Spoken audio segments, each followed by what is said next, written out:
Salam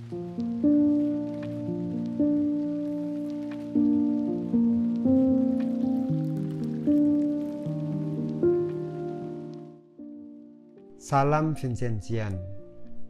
Saudara-saudari yang terkasih, renungan kita pada hari ini bersumber dari Injil Yohanes bab 6 ayat 44 sampai dengan ayat 51.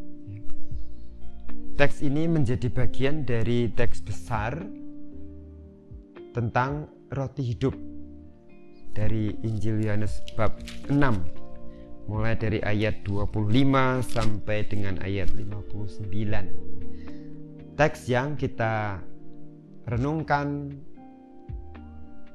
dalam Ekaristi, dalam misa mulai hari kemarin, hari ini dan juga hari esok, tentang Yesus adalah roti hidup. Di ayat 44 Yesus bersabda, "Tidak ada seorang pun yang dapat datang kepadaku jikalau ia tidak ditarik oleh Bapa yang mengutus aku." Saudara-saudari yang terkasih, Yesus sampaikan ini. Mengapa? Karena ketika Tuhan Yesus menyampaikan bahwa akulah roti hidup, roti yang turun dari surga, roti yang memberi hidup pada seluruh dunia. Ketika Tuhan Yesus menyampaikan ini, lalu banyak orang-orang Yahudi bersungut-sungut, tidak percaya dan mempertanyakan, bukankah Yesus itu anak Yusuf, dan ibu bapaknya kita kenal, dan sebagainya dan sebagainya. Nah, dengan kedegilan orang-orang pada saat itu, yang juga tetap tidak mau percaya pada Tuhan Yesus, meskipun mereka sudah melihat banyak mukjizat yang Tuhan Yesus lakukan.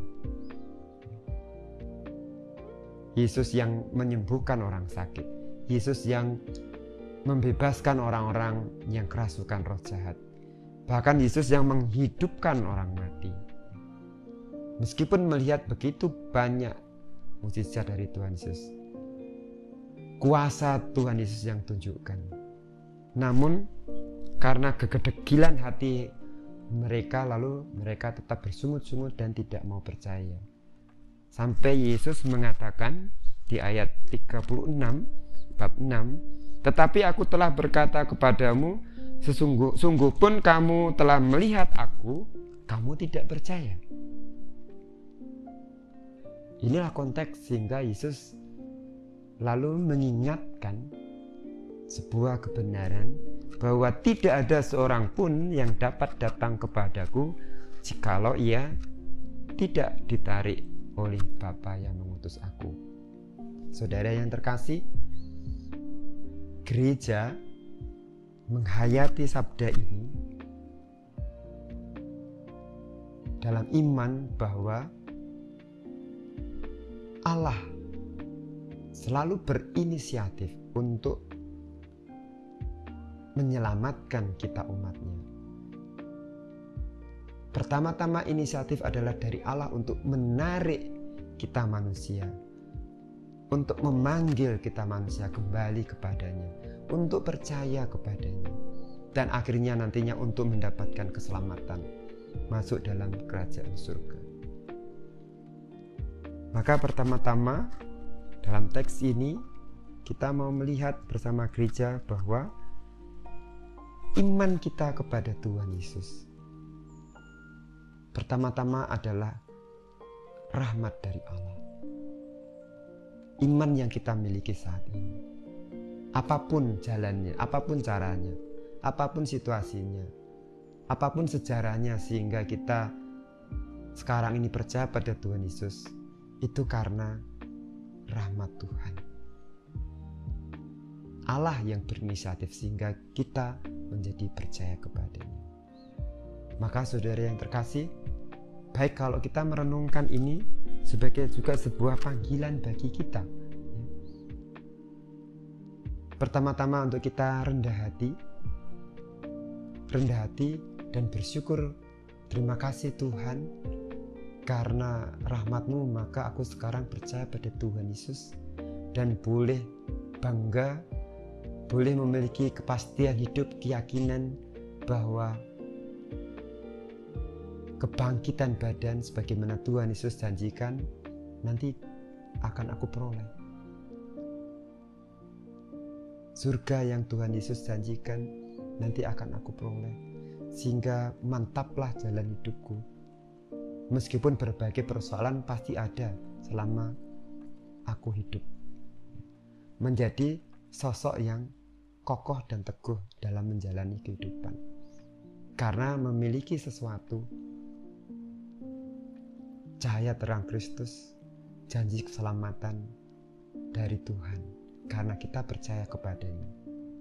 Barang siapa mengikuti aku, menuruti perintahku, percaya kepadaku, aku akan membangkitkan dia pada akhir zaman. Terang rahmat yang luar biasa untuk kita. Maka rendah hati dan bersyukur atas rahmat ini. Dan yang kedua, yang saudara yang terkasih, saya kira baik untuk kita renungkan dan untuk kita hidupi. Supaya lalu dengan kerendahan hati itu, di sisi lain juga supaya kita tidak sombong, supaya kita tidak jatuh di dalam kesombongan, merasa aku yang paling benar karena aku yang diselamatkan. Hanya aku yang percaya pada Tuhan Yesus yang lalu selamat, yang lainnya tidak.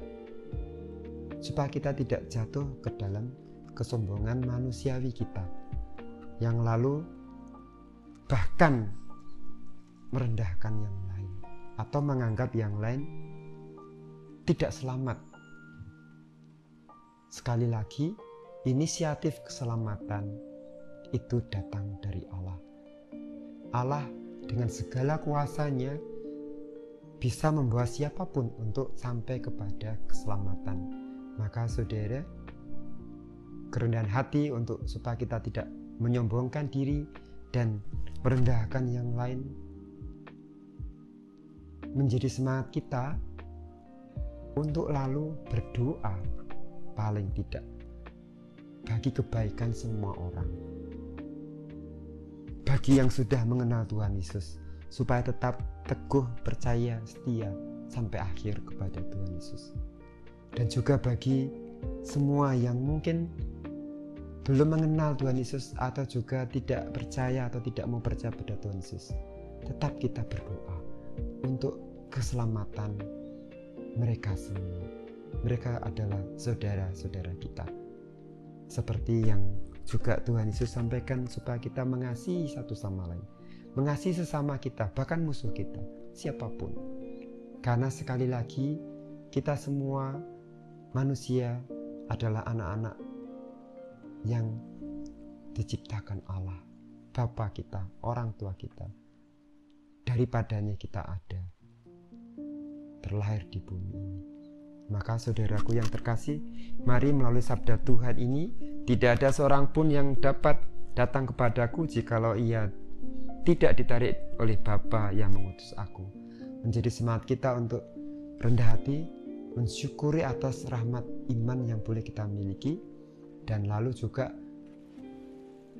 berdoa untuk semua orang supaya juga beroleh keselamatan, dan juga dengan tetap penuh kerendahan hati untuk tidak memegahkan diri, menyombongkan diri terhadap semua orang. Semoga kita semakin menjadi garam dan terang dunia. Semoga semakin banyak orang melihat perbuatan kita yang baik, hal yang baik dari kita karena kita anak-anak Allah. Lalu semua orang memuji, memuliakan Tuhan. Kasih Tuhan menyertai kita.